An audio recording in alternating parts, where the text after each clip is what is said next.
Hello बच्चों, नमस्ते। I am के गॉट ऑफ क्लास फिजिक्स के इस वीडियो में कंडक्टिविटी, मेटेलिक कंडक्टिविटी और इलेक्ट्रोलाइट कंडक्टिविटी के बीच में डिफरेंस देखना चाहते हैं। तो मैं दो डायग्राम बना रहा हूँ, एक मेटेलिक कंडक्टर का और इलेक्ट्रोलाइट कंडक्टर का डायग्राम बना रहा हूँ। देखिएगा तो बच्चों, देखिएगा मैंने दो कंडक्टर लिए हैं, मेटेलिक कंडक्टर, इलेक्ट्रोलाइट कंडक्टर।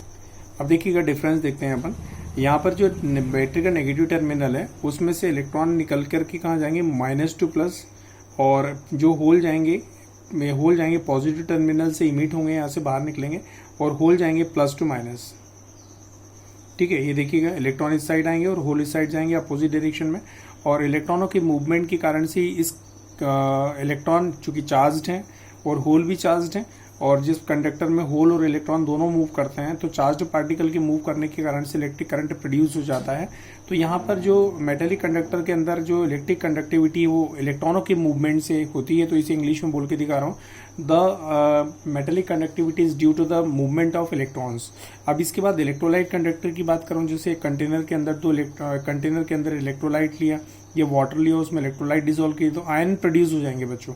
अब आयन क्या है, चार्ज्ड पार्टिकल है। अब ये जैसे ही आप करंट फ्लो करोगे तो क्या होगा, ये कैथोड जो है पॉजिटिव आयन को अट्रैक्ट करेगा, तो पॉजिटिव आयन इस साइड मूव करेंगे, और ये एनोड नेगेटिव आयन को अट्रैक्ट करेगा। तो ऐसी स्थिति में जो है जो पॉजिटिव नेगेटिव आयन दोनों एक दूसरे का अपोजिट डायरेक्शन में मूव करने लग जाएंगे, और चार्ज पार्टिकल के मूव करने के कारण से पूरे इलेक्ट्रोलाइट कंडक्टर में इलेक्ट्रिकल कंडक्टिविटी फ्लो हो जाएगी। मतलब क्या हुआ कि ये जो इलेक्ट्रोलाइट कंडक्टर्स हैं आयनों के मूवमेंट से करंट फ्लो करते हैं, और ये इलेक्ट्रॉनों के मूवमेंट से करंट फ्लो करते हैं। मैं इंग्लिश में बोल के दिखा रहा हूँ। Metallic conductivity is due to the motion movement of electrons, and electrolyte conductivity is due to the motion movement of ions. ठीक है, अब देखिएगा नेक्स्ट है, इसमें कोई जैसे करंट फ्लो करोगे तो कोई केमिकल चेंज नहीं होगा बच्चों। यहाँ पर केमिकल चेंज होगा क्योंकि बॉन्ड टूटेंगे भी और बॉन्ड बनेंगे भी। ठीक है, कंपाउंड के जो बॉन्ड हैं वो बनेंगे भी और टूटेंगे भी। तो यहाँ पर केमिकल चेंज होता है। During the flowing of electric current there is chemical change occur. ठीक है, and during the flowing of electric current there is no chemical change occur. समझ में आ रहा है बच्चों? तो इसमें केमिकल चेंज होता है, इसमें केमिकल चेंज नहीं होता। इसके बाद ध्यान से सुना, यदि मैं बात करूँ मटेरियल ट्रांसफर की बात करूं तो इसमें कोई मटेरियल ट्रांसफर नहीं होता बच्चों। ऐसा नहीं होता कि यहाँ से मटेरियल निकल के शिफ्ट होकर के इधर जा रहा है या इस सिरे से इधर जा रहा है, ऐसा कोई भी चीज़ नहीं होती यहाँ पे। तो यहाँ पर देखिए material is not transferred from one place to the another place, लेकिन यहाँ पर एनोड धीरे धीरे डिजोल्व हो जाता है, और एनोड की जो क्वांटिटी है पहले सॉल्यूशन में जाती है और सॉल्यूशन से कहाँ आती है, कैथोड के ऊपर आती है। तो कैथोड के ऊपर एनोड की लेयर जमा हो जाती है, मतलब धीरे धीरे एनोड डिसॉल्व होगा। तो यहाँ का मटेरियल ट्रांसफर होकर के कहाँ जाता है, कैथोड पर। मतलब material transferred from one place to the another place, या one anode to the another anode. ठीक है बच्चों, तो ये नेक्स्ट डिफरेंस हो गया।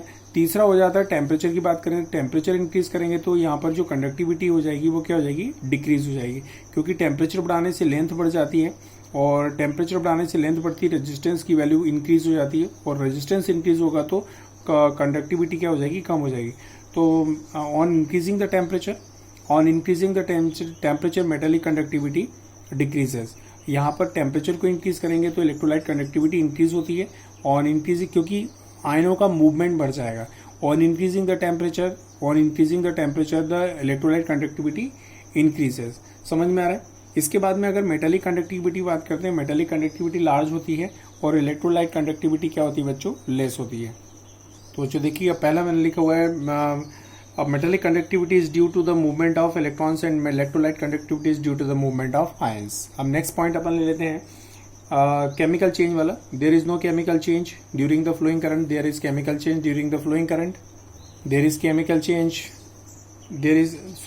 No chemical change occurs. इसमें कोई केमिकल चेंज नहीं होता, इसमें केमिकल चेंज होता है, मतलब बॉन्ड टूटते भी और बॉन्ड बनते भी हैं। तो यहाँ लिखेंगे there is chemical change occurs.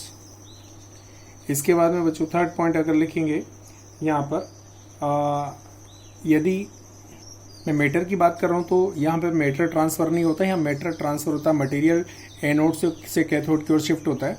तो मैटर इज नॉट ट्रांसफर्ड, यहाँ पर लिखेंगे मैटर इज ट्रांसफर्ड। ठीक है बच्चों, matter is not transferred, matter is transferred. इसके बाद चौथा पॉइंट है, टेम्परेचर को इंक्रीज करेंगे तो कंडक्टिविटी कम हो जाएगी, या टेम्परेचर इंक्रीज करेंगे तो जो कंडक्टिविटी क्या हो जाएगी, कंडक्टिविटी इंक्रीज हो जाएगी।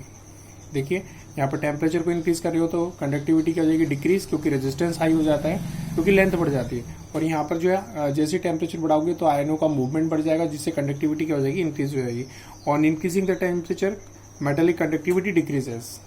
अब यहाँ पर ऑन इंक्रीजिंग देखिए लिखा, on increasing the temperature the metallic conductivity decreases, on increasing the temperature electrolyte conductivity increases. ठीक है, जो लिखा है on increasing the temperature the electrolyte conductivity increases. आप 5th पॉइंट में लिखेंगे मेटेलिक कंडक्टिविटी लार्ज होती है और इलेक्ट्रोलाइट कंडक्टिविटी लेस होती है, क्वाइट लेस। तो जो लिखा metallic conductivity is large and electrolyte conductivity is quite less. तो यहाँ पर मैंने डिफरेंस लिख के दिखाया।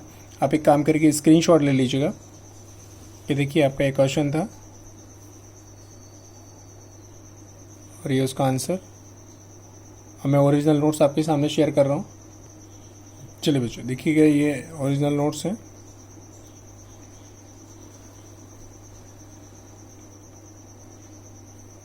तो बच्चों आज के इस वीडियो में इतना काफ़ी है। Thank you so much.